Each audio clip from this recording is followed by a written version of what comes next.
பிரெக்னன்சிக்கு அப்புறம் டம்மி பெருசா இருக்கிறது வேணா நார்மலா இருக்கலாம். அது கூட இந்த ப்ராப்ளம்ஸும் இருந்தா கேஷுவலா அவாய்ட் பண்ணிடாதீங்க.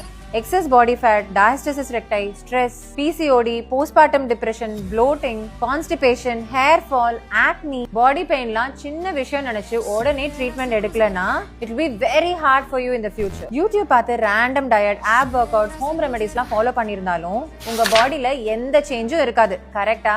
அதுக்கு மெயின் ரீசன் இந்த ப்ராப்ளம்க்குலாம் ரேண்டமான அட்வைஸ் கேட்டு ஃபாலோ பண்றதுதான். All you need is right diagnosis, right lifestyle plan and expert guidance. I am Dr. Sindhu. I'm a sonologist and a lifestyle medicine doctor. I have transformed more than 50,000 people in the past 10 years. இந்த இஷ்யூலாம் பர்சனலா நான் ஒரு டாக்டரா எப்படி over come பண்ணேன்னு நாலேஜை include பண்ணி நான் கிரியேட் பண்ண என்னோட லைஃப் ஸ்டைல் டிரான்ஸ்ஃபர்மேஷன் ப்ரோக்ராம்ல ஜாயின் பண்ணி நீங்க மட்டும் இல்ல உங்க ஹோல் ஃபேமிலியும் ஹெல்த்தி ஆகணும்னு நினைச்சீங்கன்னா கீழே இருக்க லிங்கை கிளிக் பண்ணி உங்க டீடைல்ஸை ஃபில் பண்ணுங்க. My team will reach you.